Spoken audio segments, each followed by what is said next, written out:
to welcome you all on this auspicious day. VC Vasant Kumar sir and ES Mayurama. I welcome you sir. I welcome you ma'am. ಅರಳುವ ಹೂವುಗಳ ಪ್ರೀತಿಸಿರಿ, ಮರವ ಪರಿಸರವ ನೀವು ರಕ್ಷಿಸಿರಿ, ಚಿಗುರಿದ ಹಸಿರೆಲೆಯ ಚುಂಬಿಸಿರಿ, ವನದೇವಿ ಸಿರಿಯ ನೀವು ಪೂಜಿಸಿರಿ. ನಾಳೆಯ ಮಕ್ಕಳು ಕೂಡ ನಗಬೇಕಿದೆ, ಒಳ್ಳೆಯ ಗಾಳಿಯ ಕುಡಿದು ಉಳಿಬೇಕಿದೆ.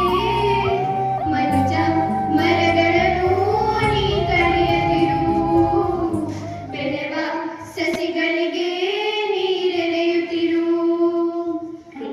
World Environment Day is the biggest international day for the environment. Observed annually on June 5th, this event brings together millions of people across the globe in a shared mission to safeguard and restore our planet. ನಮಗೆ ನೀರಿನ ಬಗ್ಗೆ ಕೆಲವು ಮಾಹಿತಿ ಬೇಕಾಗಿದೆ. ದಯಮಾಡಿ ತಿಳಿಸಿಕೊಡಿ. ಆಗಲಿ, ತಿಳಿಸಿಕೊಡುತ್ತೇನೆ. ನೀರು ಸಮುದ್ರದಿಂದ ಹುಟ್ಟಿ ಸಮುದ್ರವನ್ನು ಸೇರುತ್ತದೆ.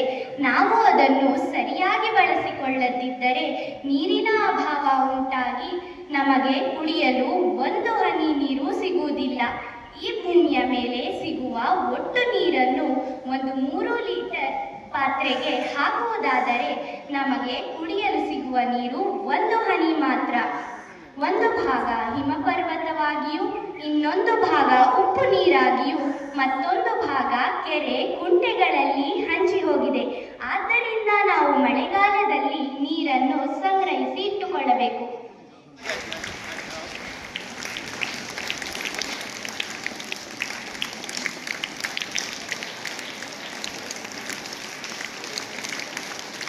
ವಿಶ್ವ ಪರಿಸರ ದಿನಾಚರಣೆ ಏನಕ್ಕೆ ದಿನಾಚರಣೆ ಮಾಡಬೇಕು?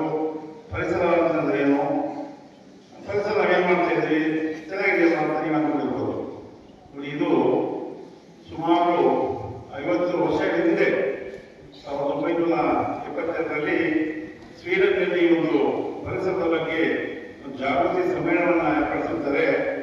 ಆ ಸಮ್ಮೇಳನದಲ್ಲಿ ಮುಂದಿನ ದಿನಗಳಲ್ಲಿ ನಾವು ಯಾವ ರೀತಿ ಪರಿಸರವನ್ನು ರಕ್ಷಣೆ ಮಾಡಬೇಕು, ಪರಿಸರವನ್ನು ಉಳಿಸಬೇಕು, ಪರಿಸರವನ್ನು ಬೆಳೆಸಬೇಕು ಅನ್ನೋ ಒಂದು ಯೋಚನೆ ಮಾಡಿ ಪ್ರತಿ ವರ್ಷ 1973 ಜೂನ್ 5ರಿಂದ ಒಂದು ವಿಶ್ವ ಪರಿಸರ ದಿನಾಚರಣೆ ಅಂತೇಳಿ ಪ್ರಾರಂಭ ಮಾಡಿದ್ದೀವಿ.